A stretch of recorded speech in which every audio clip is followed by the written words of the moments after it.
Odia net achievers YouTube channel रो अन्य एक नुआ वीडियो को आपको स्वागत। आम पूर्व वीडियो रे आलोचना करथिले 30 गोटी एमसीक्यू। आसंतु आज मध्य आलोचना करिबा कविवर राधानाथ रायଙ୍କ संपर्क रे 30 गोटी एमसीक्यू। पूर्वरु आपनको अनुरोध वीडियो भलो लागुथिले Odia net achievers YouTube channel को सब्सक्राइब करंतु, वीडियो को लाइक करंतु।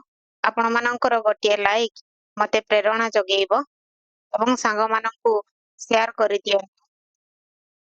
आपण माने लक्ष्य स्थल रे पहुंचीबा सहित आपण मानक सांग मान मध्य निहाती पहुंचीबे। हां आउ गोटे कथा वीडियो पाइबा को चाहूथिले Odia net achievers Telegram channel रे जॉइन करिवे। धन्यवाद। आपणक पई गोटिए अनुचिंता जेतेबेले जणे लोक पछरे अनेक शत्रु बाहरती जानिबे से लोक निश्चय किछि महान कामरे अग्रसर होउछि।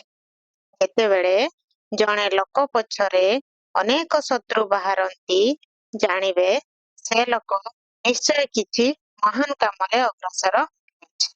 धन्यवाद। चलंतु आलोचना करिबा आजिर एमसीक्यू। ओडिया साहित्य रे राधानाथ राय 1848 मसीह जन्म ग्रहण करती एवं 1908 मसीह मृत्युवरण करती। ओडिया साहित्य रे राधानाथ राय जुग प्रवर्तक स्रष्टा मान्यता पाइछंती। पहले ओडिया साहित्य रे राधानाथ राय को जुग प्रवर्तक स्रष्टा कहा जाए। प्राच्य और पाश्चात्य भावादर्श रे अनुप्राणित एही कवि नूतन स्वादर काव्यमाला रचना करे ओडिया साहित्य को परिपूर्ण करिसेंती। प्राच्य और पाश्चात्य भावादर्श रे अनुप्राणित हेउचंती कि राधानाथ राय। तांकर नूतन स्वादर काव्यमाला रचना करे ओडिया साहित्य को समृद्ध करिसेंती। प्रकृति चित्रण, जातीयताबोध, व्यंग और विद्रूप सहित कथावस्तु रे वियोगात्मक परिणति ही तांको अभिनव सृष्टिर कारण। तांको सृष्टि गुड़िकर मुख्य कारण कौन? तांको सृष्टि गुड़िकर आम कौन देखा पाई? प्रकृति चित्रण, जातीयताबोध, व्यंग और विद्रूप सहित विषय वस्तु रे वियोगात्मक परिणति। कौन? विषय वस्तु रे वियोगात्मक परिणति। आगକୁ ଯିବା। एथि सहित अमिद्राक्षर छंद, उपधा मिलन, अलंकार प्रयोग रे चातुर्य तांको काव्य अंगीकर वैशिष्ट्य। ताले तांको काव्य गुड़िकर वैशिष्ट्य कौन? अमिद्राक्षर छंद रे रचना करछंती, उपधा मिलन, अलंकार प्रयोग करछंती। ए सब होउची राधानाथ रायଙ୍କ काव्यर वैशिष्ट्य। केदार गौरी चंद्रभागा ठारू आरंभ करी महाजात्रा दरबार पर्यंत तांकर प्रतिभि सृष्टि अनुपम विभव। राधानाथ रायଙ୍କର केदार गौरी चंद्रभागा ठारू आरंभ करी महाजात्रा और दरबार पर्यंत तांकर प्रत्येकटी सृष्टि अतुलनीय और अनुपम विभव। प्रथम प्रबंध भावरे तांकर विवेकी बहु सम्मान दाबी करे। ताले ओडिया साहित्यर प्रथम प्रबंध कौन? राधानाथ रायଙ୍କ विवेकी प्रबंध। आपण मानक पई प्रश्न विवेकी प्रबंधर हसिया केते कमेंट करिकि जणैबे निहाती। विशेष करी ओडिया काव्य कविता रे और पाश्चात्य भाव वस्तुर सफल प्रयोग करी नूतनतर वार्ता प्रदान करिसेंती। ताले विशेष करी ओडिया काव्य कविता रे पाश्चात्य भाव वस्तुर सफल प्रयोग करिसेंती। ताले राधानाथ राय कौन करचंती? तांकर काव्यर विषय वस्तु पाश्चात्य देशरु आहरण करिसेंती एवं ओडिशार माटी पानी पवन रे ताकू जीवंत रूप रे रूपायित करिसेंती। एथिपाई राधानाथ କେତେକ ମାତ୍ରାରେ ନିନ୍ଦିତ ହୋଇଥିଲେ ମଧ୍ୟ ସମସାମୟିକ ସ୍ରଷ୍ଟାମାନଙ୍କ ପାଇଁ ସେ ହିଁ ଉଦାହରଣ ଭାବରେ ନିଜକୁ ସାବ୍ୟସ୍ତ କରିଥିଲେ। ପାଶ୍ଚାତ୍ୟ ଭାବବସ୍ତୁର ଆହରଣ କରିଥିବା ସତ୍ତ୍ୱେ ରାଧାନାଥ ରାୟ ଅନେକ କ୍ଷେତ୍ରରେ ନିନ୍ଦିତ ହୋଇଥିଲେ। ତଥାପି ସେ ସମସାମୟିକ ସ୍ରଷ୍ଟାମାନଙ୍କ ପାଇଁ ଉଦାହରଣ ଭାବରେ ନିଜକୁ ସାବ୍ୟସ୍ତ କରିଥିଲେ। କ୍ଲିୟର? ଆଶା କରୁଛି ଆପଣମାନେ ବୁଝିପାରୁଥିବେ। ଚାଲନ୍ତୁ ଆଲୋଚନା କରିବା ଆଜିର ପ୍ରଥମ ପ୍ରଶ୍ନ।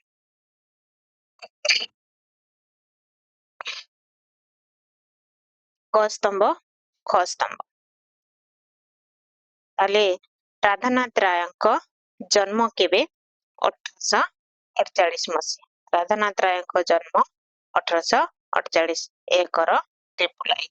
ଯିବା ଏକର ଟ୍ରିପୁଲ ଆଇ। ତାହେଲେ ଉତ୍ତର କଣ ହେବ? ବି ହବ ୟାର ଉତ୍ତର। 2ର ଆଇ। ଫକୀର ମୋହନଙ୍କ ଜନ୍ମ 1842। 3ର 2 ଆଇ। ମଧୁସୂଦନଙ୍କ ଜନ୍ମ 1853। ଗଙ୍ଗାଧର ମେହେରଙ୍କ ଜନ୍ମ 1862। ଏ ଥିଲା ପ୍ରଥମ ପ୍ରଶ୍ନ। ଆଗକୁ ଯିବା ପରବର୍ତ୍ତୀ ପ୍ରଶ୍ନ। ପରବର୍ତ୍ତୀ ପ୍ରଶ୍ନ ମଧ୍ୟ କ ସ୍ତମ୍ଭ ଖ ସ୍ତମ୍ଭ। ଏହାକୁ ସଂଯୋଗ କରିବା।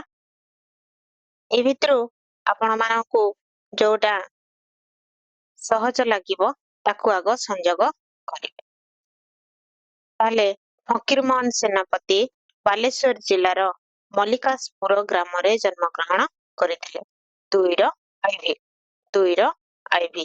ତାହେଲେ ବି କୁ କାଟି ଦିଅନ୍ତୁ। ବି ହବ ନାହିଁ। ତାପରେ ଡି କୁ ମଧ୍ୟ କାଟି ଦିଅନ୍ତୁ। ଡି ବି ହବ ନାହିଁ। ତାହେଲେ ଉତ୍ତର ଏ ଆଉ ସି ମଧ୍ୟରୁ କୋଉଟା ହେଲେ ବି ଗୋଟିଏ ହବ। ଆଗକୁ ଯିବା। ରାଧାନାଥ ରାୟ। ରାଧାନାଥ ରାୟ ବାଲେଶ୍ୱର ଜିଲ୍ଲାର କେଦାରପୁର ଗ୍ରାମରେ ଜନ୍ମଗ୍ରହଣ କରିଥିଲେ। ତାହେଲେ 3ର ଆଇ। 3ର ଆଇ। ତାହେଲେ ଉତ୍ତର କଣ ହେବ? ଉତ୍ତର ହେବ ସି। ଜାଣିପାରିଲେ ତ କେମିତି କରୁଛି?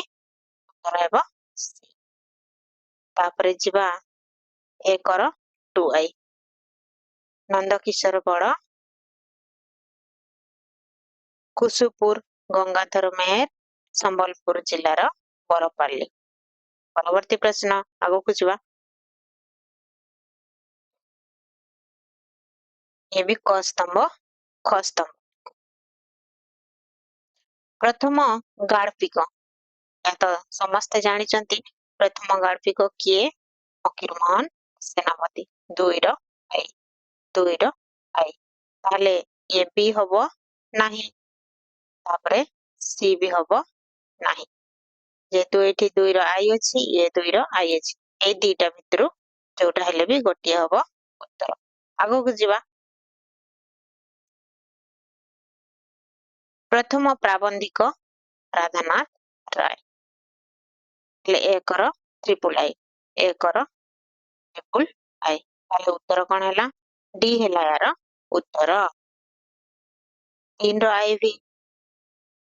ପ୍ରଥମ ଉପନ୍ୟାସିକ ଉମେଶ ଚନ୍ଦ୍ର ସରକାର। ପ୍ରଥମ ପତ୍ରିକା ସମ୍ପାଦକ ରାମଶଙ୍କର ରାୟ।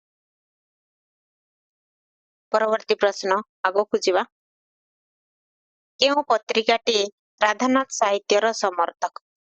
କେଉଁ ପତ୍ରିକାଟି ରାଧାନାଥ ସାହିତ୍ୟକୁ ସମର୍ଥନ କରୁଥିଲା? ଉତ୍ତର କଣ ହେବ?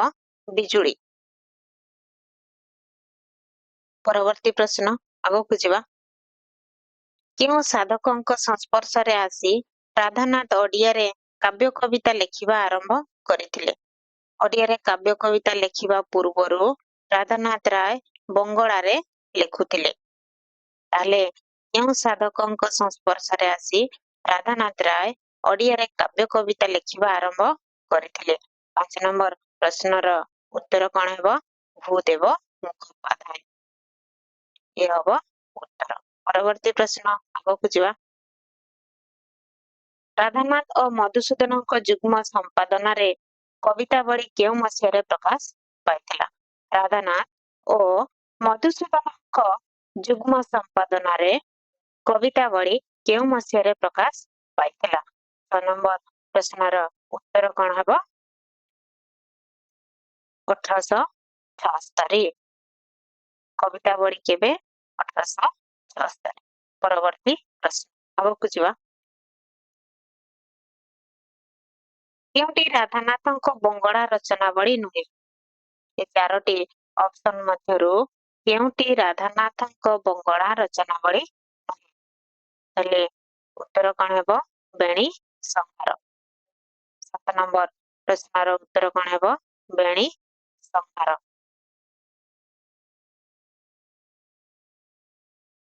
ପରବର୍ତ୍ତୀ ପ୍ରଶ୍ନ ଆଗକୁ ଯିବା। ପ୍ରକାଶ କାଳ ଅନୁଯାୟୀ ଉପଯୁକ୍ତ କ୍ରମ ନିର୍ଦ୍ଧାରଣ କର। ପ୍ରକାଶ କାଳ ଅନୁଯାୟୀ ଉପଯୁକ୍ତ କ୍ରମ ନିର୍ଦ୍ଧାରଣ। 8 ନମ୍ବର ପ୍ରଶ୍ନର ଉତ୍ତର କଣ ହେବ? ଡି ହବ ୟାର ଉତ୍ତର। କଣ ହବ? ଡି ହବ ୟାର ଉତ୍ତର।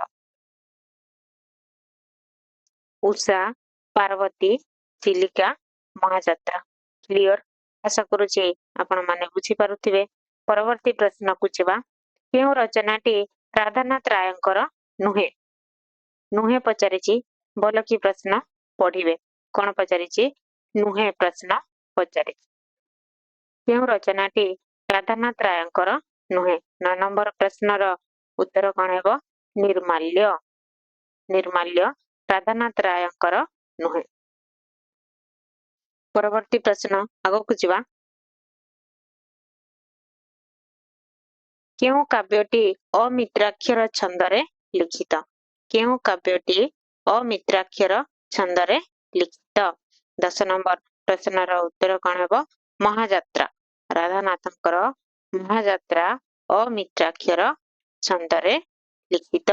ଉତ୍ତର କଣ ହେବ? ମହାଯାତ୍ରା। ପରବର୍ତ୍ତୀ ପ୍ରଶ୍ନ ଆଗକୁ ଯିବା। ବିବେକୀ ପ୍ରବନ୍ଧର ରଚନା କାଳ ନିର୍ଣ୍ଣୟ କର। ବିବେକୀ ପ୍ରବନ୍ଧର ରଚନା କାଳ ନିର୍ଣ୍ଣୟ କର। 11 ନମ୍ବର ପ୍ରଶ୍ନର ଉତ୍ତର କଣ ହେବ? 1874। 1874 ବିବେକୀ ପ୍ରବନ୍ଧର ସମୟ ବା କାଳ ହେଲା। ପରବର୍ତ୍ତୀ ପ୍ରଶ୍ନ ଆଗକୁ ଯିବା।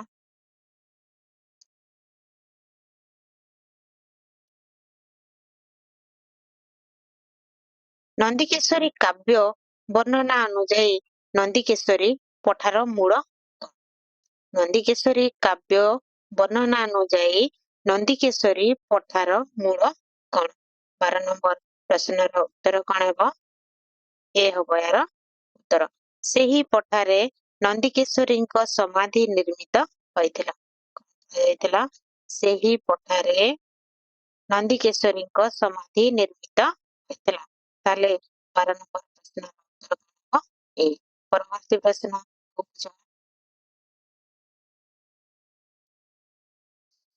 ଇଂରାଜୀ କାବ୍ୟ ଆଟଲାଣ୍ଟା ରେସ୍ କାବ୍ୟ ଅବଲମ୍ବନରେ କେଉଁ କାବ୍ୟ ପରିକଳ୍ପିତ? ଇଂରାଜୀ କାବ୍ୟ ଆଟଲାଣ୍ଟା ରେସ୍ କାବ୍ୟର ଅନୁସରଣରେ କେଉଁ କାବ୍ୟ ରାଧାନାଥ ରାୟ ରଚନା କରିଛନ୍ତି? ତାହେଲେ 13 ନମ୍ବର ପ୍ରଶ୍ନର ଉତ୍ତର କଣ ହେବ? 13 ନମ୍ବର ପ୍ରଶ୍ନର ଉତ୍ତର ହେବ ଉଷା। କଣ ହେବ? ଉଷା କାବ୍ୟ ଆଟଲାଣ୍ଟା ରେସ୍ର ଅନୁସରଣରେ ରଚିତ। ପରବର୍ତ୍ତୀ ପ୍ରଶ୍ନ ଆଗକୁ ଯିବା। 14 ନମ୍ବର ପ୍ରଶ୍ନ। ପ୍ରକାଶ କାଳ ଅନୁଯାୟୀ ନିମ୍ନଲିଖିତ ପୁସ୍ତକ ଗୁଡିକୁ ସଜାଅ। ପ୍ରକାଶ କାଳ ଅନୁଯାୟୀ ନିମ୍ନଲିଖିତ ପୁସ୍ତକ ଗୁଡିକୁ ସଜାଅ। 14 ନମ୍ବର ପ୍ରଶ୍ନର ଉତ୍ତର କଣ ହବ? ନନ୍ଦିକେଶ୍ୱରୀ ହବ 1, ନନ୍ଦିକେଶ୍ୱରୀ 1। ତାପରେ ହବ କେଶରୀ ଗଙ୍ଗ 2, କେଶରୀ ଗଙ୍ଗ କଣ ହବ? 2। ତାପରେ ହବ ନନ୍ଦିକା କେଶରୀ ହବ 3। ତାପରେ ଚାରି ଚକ୍ଷୁ ହବ 4। ହେଲା। ତାହେଲେ ଉତ୍ତର କଣ ହେବ? ଡି ହବ ୟାର 14 ନମ୍ବର ପ୍ରଶ୍ନର ଉତ୍ତର କଣ ହେବ? ଡି ହବ ୟାର ଉତ୍ତର। ପରବର୍ତ୍ତୀ ପ୍ରଶ୍ନ ଆଗକୁ ଯିବା।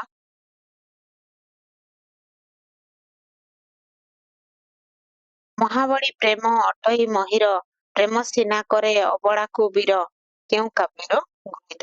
ଏହି ପଦ୍ୟାଂଶଟି କେଉଁ କାବ୍ୟରୁ ଗୃହୀତ? ମହାବଳୀ ପ୍ରେମ ଅଟଇ ମହିର ପ୍ରେମ ସିନା କରେ ଅବଳାକୁ ବୀର। 15 ନମ୍ବର ପ୍ରଶ୍ନର ଉତ୍ତର କଣ ହେବ? ନନ୍ଦୀ କେଶରୀ। କଣ ହବ ଉତ୍ତର? ନନ୍ଦୀ କେଶରୀ। 15 ନମ୍ବର ପ୍ରଶ୍ନର ଉତ୍ତର କଣ ହେବ? ନନ୍ଦୀ କେଶରୀ। ପରବର୍ତ୍ତୀ ପ୍ରଶ୍ନ ଆଗକୁ ଯିବା। କେହି ରହି ନାହିଁ ରହିବେ ନାହିଁଟି ଭବରଙ୍ଗ ଭୂମି ତଳେ ସର୍ବେ ନିଜ ନିଜ ଅଭିନୟ ସାରି ବାହୁଡିବେ କାଳ ବଳେ। ଏହା କେଉଁ କାବ୍ୟରୁ ଆନିତ? ଏହା ତ ଆପଣ ମାନେ ସମସ୍ତେ ଜାଣିଥିବେ ମୁଁ ଆଶା କରୁଛି। ତଥାପି ଆପଣ ମାନଙ୍କୁ ମୁଁ କହିଦଉଛି ଏହାର ଉତ୍ତର କଣ ହେବ? କେହି ରହି ନାହିଁ ରହିବେ ନାହିଁଟି ଭବରଙ୍ଗ ଭୂମି ତଳେ ସର୍ବେ ନିଜ ନିଜ ଅଭିନୟ ସାରି ବାହୁଡିବେ କାଳ ବଳେ। ଏହା କେଉଁ କାବ୍ୟରୁ ଆନିତ? 16 ନମ୍ବର ପ୍ରଶ୍ନର ଉତ୍ତର କଣ ହେବ? ପାର୍ବତୀ। କୋଉ କାବ୍ୟ? ପାର୍ବତୀ କାବ୍ୟ। ଏହା କୋଉ କାବ୍ୟ? ପାର୍ବତୀ। ଇ ହବ ଏହାର ଉତ୍ତର। କଣ ହବ? ଇ ହବ ଏହାର ଉତ୍ତର। ପରବର୍ତ୍ତୀ ପ୍ରଶ୍ନ ଆଗକୁ ଯିବା। କେଉଁଟି ଅନୁବାଦ ପୁସ୍ତକ? କେଉଁଟି ଅନୁବାଦ ପୁସ୍ତକ? 17 ନମ୍ବର ପ୍ରଶ୍ନ କେଉଁଟି ଅନୁବାଦ ପୁସ୍ତକ? ତାହେଲେ ଉତ୍ତର କଣ ହବ? ମେଘଦୂତ ରାଧାନାଥ ରାୟଙ୍କର ଏକ ଅନୁବାଦ ପୁସ୍ତକ ମେଘଦୂତ। ପରବର୍ତ୍ତୀ ପ୍ରଶ୍ନ ଆଗକୁ ଯିବା। ଧର୍ମ ଏକ ପଥ ଗଢିଛନ୍ତି ବିଧି ତରିବାକୁ ଏହି ସଂସାର ବାରିଧି ଧର୍ମ ଏକା ସିନା ମହତ ପଣିଆ ଆଉ ବଡ ପଣ ସବୁ ଅଢେଇ ଦିନିଆ। କେଉଁ କାବ୍ୟରୁ ଗୃହୀତ? 18 ନମ୍ବର ପ୍ରଶ୍ନର ଉତ୍ତର କଣ ହେବ? କେଉଁ କାବ୍ୟରୁ ଗୃହୀତ? ଦରବାର। କୋଉ କାବ୍ୟ? ଦରବାର କାବ୍ୟରୁ।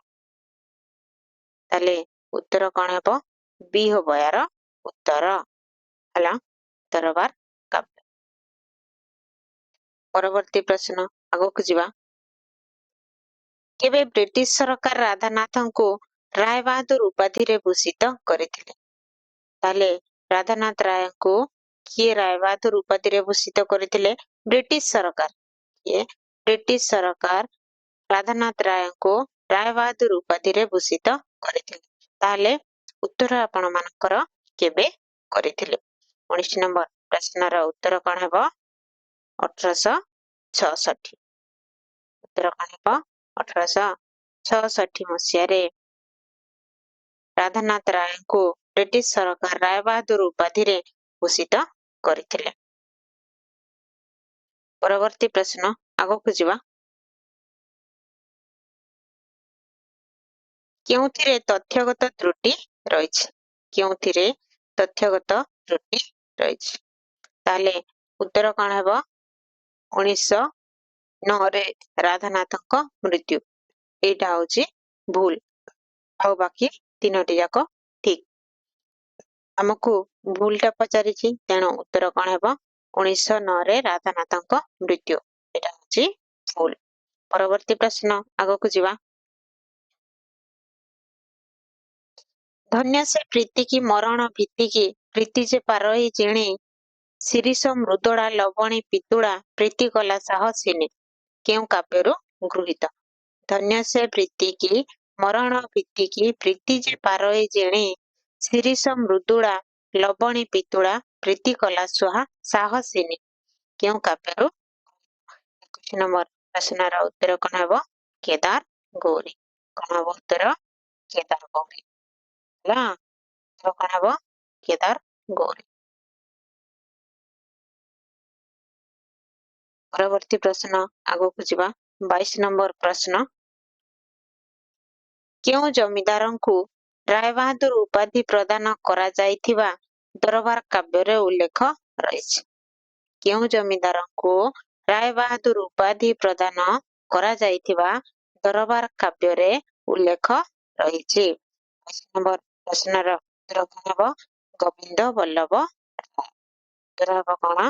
ଗୋବିନ୍ଦ ବଲ୍ଲଭ ରାୟଙ୍କୁ ରାୟବାହାଦୁର ଉପାଧି ପ୍ରଦାନ କରାଯାଇଥିବା ଦରବାର କାବ୍ୟରେ ଉଲ୍ଲେଖ ରହିଛି। ପରବର୍ତ୍ତୀ ପ୍ରଶ୍ନ ଆଗକୁ ଯିବା। ରାଧାନାଥଙ୍କ ଚିଲିକା କେଉଁ ପର୍ଯ୍ୟାୟଭୁକ୍ତ ରଚନା? ରାଧାନାଥ ରାୟଙ୍କ ଚିଲିକା କେଉଁ ପର୍ଯ୍ୟାୟଭୁକ୍ତ ରଚନା? ତାହେଲେ ଆମେ ଚିଲିକା କାବ୍ୟକୁ ଖଣ୍ଡ କାବ୍ୟ କହିଥାଉ। ଖଣ୍ଡ ଉତ୍ତର କଣ? ଖଣ୍ଡ କାବ୍ୟ। ପରବର୍ତ୍ତୀ ପ୍ରଶ୍ନ ଆଗକୁ ଯିବା। ଶକ୍ତି ନାହିଁ ବତ୍ସ କାହାରି ଜଗତେ, ନିୟତି କି ନେବ ନିଜ ଇଚ୍ଛା ମତେ। ଏହା କେଉଁ କାବ୍ୟର ଅଂଶ? ଶକ୍ତି ନାହିଁ ବତ୍ସ କାହାରି ଜଗତେ, ନିୟତି କି ନେବ ନିଜ ଇଚ୍ଛା ମତେ। ଏହା କେଉଁ କାବ୍ୟର ଅଂଶ ବିଶେଷ? 24 ନମ୍ବର ପ୍ରଶ୍ନର ଉତ୍ତର କଣ ହେବ? ନନ୍ଦୀ କେଶରୀ। ଉତ୍ତର କଣ ହେବ? ନନ୍ଦୀ କେଶରୀ। ହେଲା 24 ନମ୍ବର ପ୍ରଶ୍ନର ଉତ୍ତର ନନ୍ଦୀ କେଶରୀ। ପରବର୍ତ୍ତୀ ପ୍ରଶ୍ନ ଆଗକୁ ଯିବା। 25 ନମ୍ବର ପ୍ରଶ୍ନ, ନିମ୍ନୋକ୍ତ କେଉଁ କାବ୍ୟଟି ସାଟାୟାର ଧର୍ମୀ ରଚନା? ନିମ୍ନୋକ୍ତ କେଉଁ କାବ୍ୟଟି ସାଟାୟାର ଧର୍ମୀ ରଚନା? ତାହେଲେ ଏହା ମଧ୍ୟ ଆପଣ ମାନେ ଜାଣିଥିବେ, ଦରବାର କାବ୍ୟ। କଣ? ରାଧାନାଥଙ୍କ ଦରବାର କାବ୍ୟଟି ସାଟାୟାର ଧର୍ମୀ ରଚନା। ପରବର୍ତ୍ତୀ ପ୍ରଶ୍ନ ଆଗକୁ ଯିବା। ରାଧାନାଥଙ୍କ ପାର୍ବତୀ କାବ୍ୟ କେଉଁ କୃତି ଦ୍ୱାରା ପ୍ରଭାବିତ? ରାଧାନାଥ ରାୟଙ୍କ ପାର୍ବତୀ କାବ୍ୟ କେଉଁ କୃତି ଦ୍ୱାରା ପ୍ରଭାବିତ? 26 ନମ୍ବର ପ୍ରଶ୍ନର ଉତ୍ତର କଣ ହେବ? ମେଟାମର୍ଫୋସିସ୍। ରାଧାନାଥ ରାୟଙ୍କ ପାର୍ବତୀ କାବ୍ୟ ମେଟାମର୍ଫୋସିସ୍ କାବ୍ୟ ଦ୍ୱାରା ପ୍ରଭାବିତ ବା କୃତି ଦ୍ୱାରା ପ୍ରଭାବିତ। ପରବର୍ତ୍ତୀ ପ୍ରଶ୍ନ ଆଗକୁ ଯିବା। ଚିଲିକା କାବ୍ୟର ଅନୁରୂପ କାବ୍ୟ କେଉଁଟି? ଚିଲିକା କାବ୍ୟର ଅନୁରୂପ କାବ୍ୟ କେଉଁଟି? 27 ନମ୍ବର ପ୍ରଶ୍ନର ଉତ୍ତର କଣ ହେବ? ନରାଜ। ମନେ ରଖିବେ। ତାହେଲେ ନରାଜ ଚିଲିକା କାବ୍ୟର ଅନୁରୂପ କାବ୍ୟ। ପରବର୍ତ୍ତୀ ପ୍ରଶ୍ନ ଆଗକୁ ଯିବା। କେଦାରଗୌରୀ କେଉଁ ପାଶ୍ଚାତ୍ୟ କାବ୍ୟ ଅନୁସରଣରେ ରଚିତ? କେଦାରଗୌରୀ କାବ୍ୟ କେଉଁ ପାଶ୍ଚାତ୍ୟ କାବ୍ୟ ଅନୁସରଣରେ ରଚିତ? 23 ନମ୍ବର ପ୍ରଶ୍ନର ଉତ୍ତର କଣ? ମେଟାମର୍ଫୋସିସ୍। କଣ ଉତ୍ତର କଣ ହେବ? ମେଟାମର୍ଫୋସିସ୍ କାବ୍ୟ ଦ୍ୱାରା କେଦାରଗୌରୀ କାବ୍ୟ ରଚନା କରାଯାଇଛି। ମେଟାମର୍ଫୋସିସ୍ର ଅନୁସରଣରେ ରାଧାନାଥ ରାୟ କେଦାରଗୌରୀ କାବ୍ୟ ରଚନା କରିଛନ୍ତି। ପରବର୍ତ୍ତୀ ପ୍ରଶ୍ନ ଆଗକୁ ଯିବା। କ ସ୍ତମ୍ଭ ଖ ସ୍ତମ୍ଭ ପୁଣି ଆସିଲା। କବିବର ରାଧାନାଥ ରାୟ। ଏକର 2I ହବ। କବିବର ରାଧାନାଥ ରାୟ। ସତ୍ୟନାରାୟଣ ମହାପାତ୍ର। ଏକର 2I। ତାହେଲେ ଉତ୍ତର କଣ ହେବ? ବି ହବ ୟାର ଉତ୍ତର। କଣ ହେବ? 29 ନମ୍ବର ପ୍ରଶ୍ନ, ବି ହବ ୟାର ଉତ୍ତର। ଦେଖିବା 2 ର I। ଯୁଗଜ୍ୟୋତି ରାଧାନାଥ ଦେବେନ୍ଦ୍ର ମହାନ୍ତି। ଯୁଗଜ୍ୟୋତି ରାଧାନାଥ ଦେବେନ୍ଦ୍ର ମହାନ୍ତି। 3 ର IV ରାଧାନାଥ ଜୀବନୀ ଦୁର୍ଗାଚରଣ। 3 ର IV। ତାପରେ ରାଧାନାଥ ଉଦୟନାଥ ଷଡଙ୍ଗୀ। ଏ ଥିଲା 29 ନମ୍ବର ପ୍ରଶ୍ନ। ପରବର୍ତ୍ତୀ ପ୍ରଶ୍ନ ଏବଂ ଆଜିର ଶେଷ ପ୍ରଶ୍ନ ମଧ୍ୟ, କେଉଁଟି ରାଧାନାଥଙ୍କ ଗଦ୍ୟ ଗ୍ରନ୍ଥ ନୁହେଁ? କେଉଁଟି ରାଧାନାଥଙ୍କ ଗଦ୍ୟ ଗ୍ରନ୍ଥ ନୁହେଁ? 23 ନମ୍ବର ପ୍ରଶ୍ନର ଉତ୍ତର କଣ ହେବ? ସାବିତ୍ରୀ ଚରିତ ରାଧାନାଥଙ୍କ ଗଦ୍ୟ ଗ୍ରନ୍ଥ ନୁହେଁ। ଏ ଥିଲା ଆଜିର 30 ଗୋଟି MCQ। ଆପଣମାନଙ୍କ ସୁବିଧା ପାଇଁ ନିମ୍ନରେ ପୁଣି ଉତ୍ତର ଆପଣମାନେ ଏହାକୁ ଦେଖିପାରିବେ। ଭିଡିଓଟି ଯଦି ଭଲ ଲାଗୁଛି ତାହେଲେ ଲାଇକ୍, ସେୟାର ଏବଂ ସବସ୍କ୍ରାଇବ କରିବାକୁ ଭୁଲିବେ ନାହିଁ। ପୁଣି ଦେଖାହବ ଅନ୍ୟ ଏକ ଭିଡିଓରେ। ନମସ୍କାର।